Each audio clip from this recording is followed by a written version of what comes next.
Okay, today we will discuss about the internal features of the midbrain. The internal structure of the midbrain is studied by examining its transverse section. Okay, when we cut the midbrain transversely, it shows a tiny canal. As you see here, this is a tiny canal. This canal is known as I already told you, cerebral of aqueduct. Okay, this cerebral of aqueduct is surrounded by central gray mat. Okay,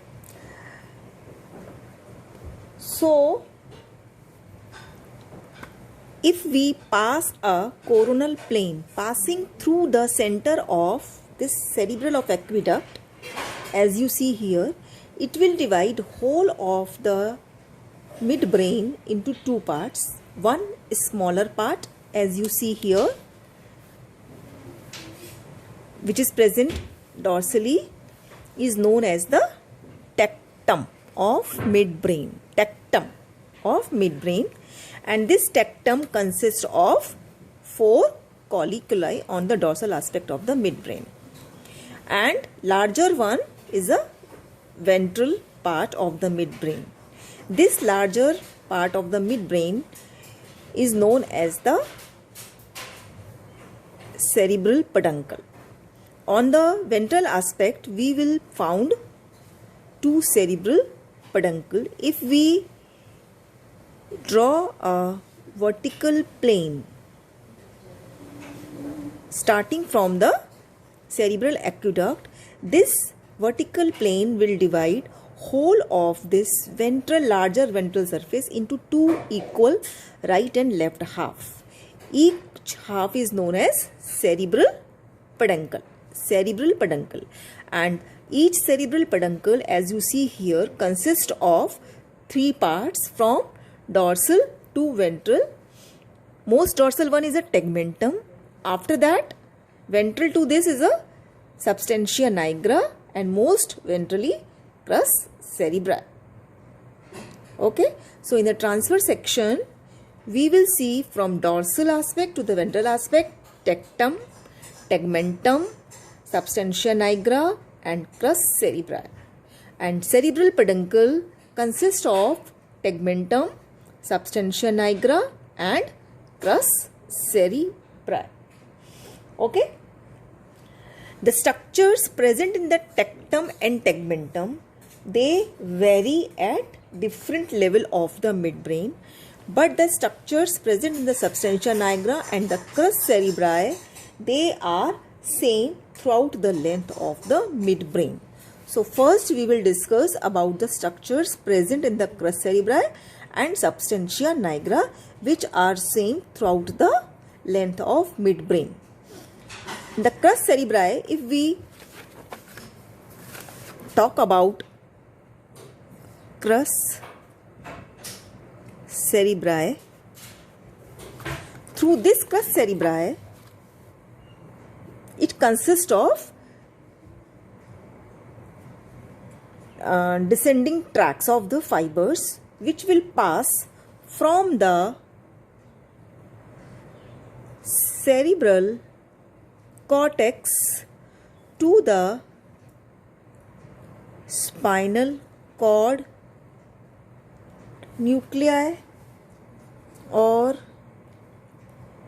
cranial nerve nuclei or pontine nuclei.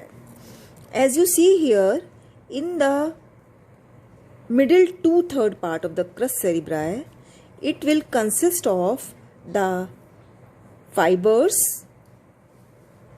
known as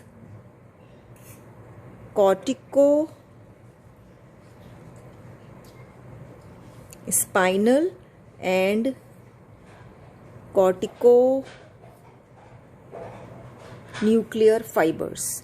Corticospinal fibers known as the pyramidal tract fibers, which will pass from the cerebral cortex to the spinal cord nuclei, and the corticonuclear fibers which will pass from the cerebral cortex to the cranial nerve nuclei. These fibers, they pass through the middle 2/3 of the crus cerebri. They are the descending tract fibers.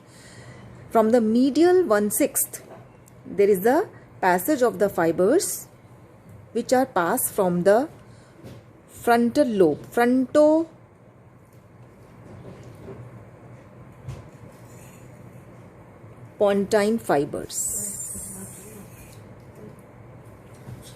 This medial 1/6 part occupy the frontopontine fibers, and lateral 1/6 part will occupy the temporopontine, occipitopontine and paritopontine fibers. So cerebral, from the crus cerebri in the middle 2/3, there is a passing of the fibers known as the corticospinal and the corticonuclear pyramidal tract fibers. Means from the medial 1/6 frontopontine fibers will pass, and from the lateral 1/6 temporopontine, paritopontine and occipitopontine fibers will pass. So this is about the crus cerebri. Now we come to the substantia nigra, which is situated just dorsal to the crus cerebri. As you see here, it is a dark color crescent shaped structure, okay, which is broader medially in comparison to the lateral one. Okay, it's a gray matter substance. It is of gray matter substance which is darker in color, crescent shape, and the medial side is more broader in comparison to the lateral one. This substantia nigra, its convexity, this is the convex border, and it is like that. Okay,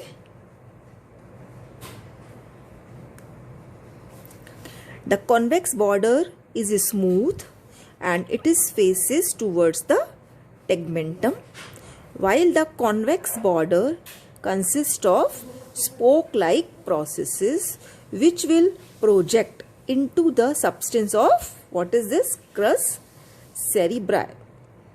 The substantia nigra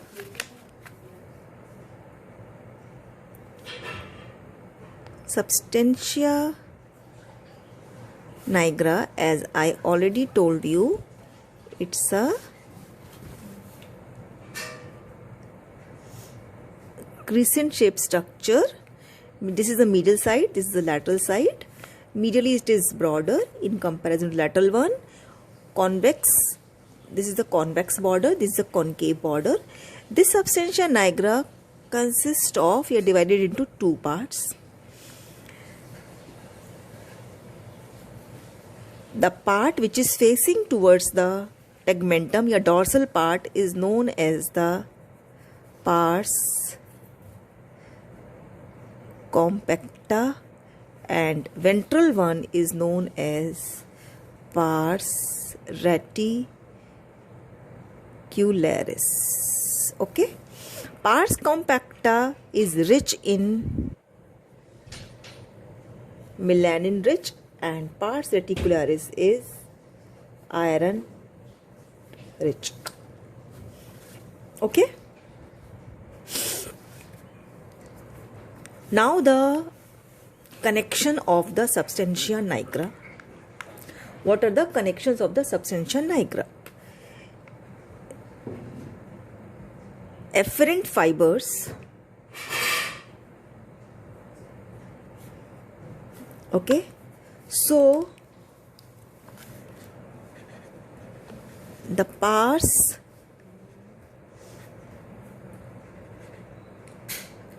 reticularis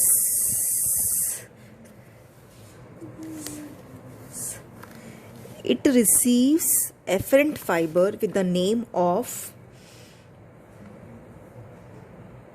strionigral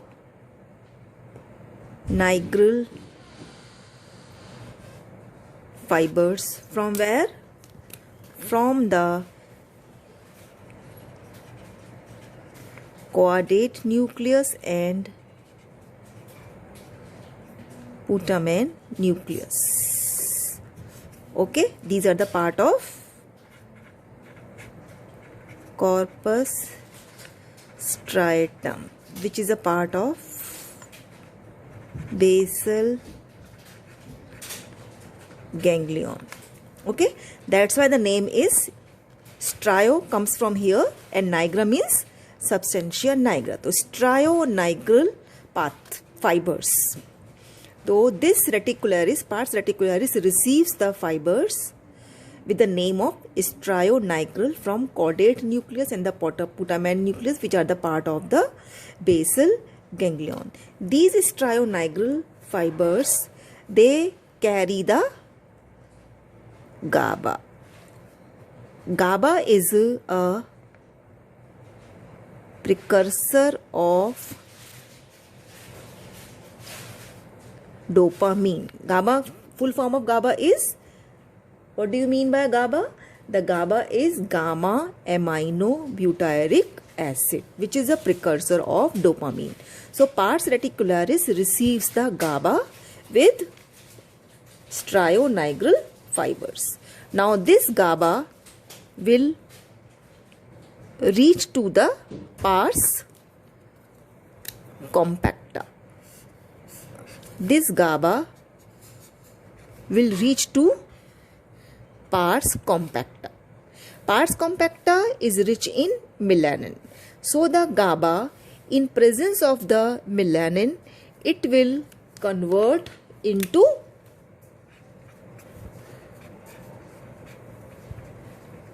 dopamine. Okay. Now efferent fibers. Now this dopamine. Now the efferent fibers. Now this dopamine, it will reach to caudate nucleus and the putamen. So this is the efferent pathway. Okay, so what are the efferent fibers? And the name of this efferent fiber is, this is the substantia nigra, so nigro and strial. So this pathway is nigro striate fibers. So these nigrostriate fibers, they carry the dopamine, and this dopamine reach to the corpus striatum. This dopamine is inhibitory in action. So what this dopamine do? This dopamine, it inhibit the excitation of corpus striatum. It inhibit the excessive excitation of corpus striatum, and it prevent the tremors and other voluntary movements, other involuntary movements during voluntary act. Okay, so I repeat, substantia nigra. What are the connections of substantia nigra? This substantia nigra, the part of the substantia nigra, pars reticularis, it receives the GABA through strio-nigral fibers. GABA is a precursor of dopamine. From where GABA comes? Corpus striatum, caudate nucleus and putamen. They, from here, GABA will reach to the pars reticularis. Then the pars reticularis gives this GABA to the pars compacta. Pars compacta is rich in the melanin. This GABA, in presence of the melanin, will convert into the dopamine. Now this dopamine will reach to the corpus striatum, caudate nucleus and the putamen nucleus through the nigrostriate fibers. This dopamine is inhibitory in action. So this dopamine inhibit the corpus striatum and it prevent the excessive tremors and other involuntary movements during voluntary act. Okay. So if For example, this substantia nigra is degenerate. If this is damaged, if it will damage, यदि ये damage हो जाता है, तो what will happen? Dopamine will not form. If dopamine will not form, there is no inhibition occur of the corpus striatum. So there will be no prevention of any tremor and involuntary movements during voluntary act. So it will lead to the abnormal movements or involuntary movements during voluntary act and excessive tremors. So this condition is known as what is known as Parkinsonism. So Parkinsonism will occur if there is the destruction of substantia nigra. Okay, so that's all for corpus crus cerebri and substantia nigra. Then in next video we will discuss about the structures present in the tectum and tegmentum at different level. Okay.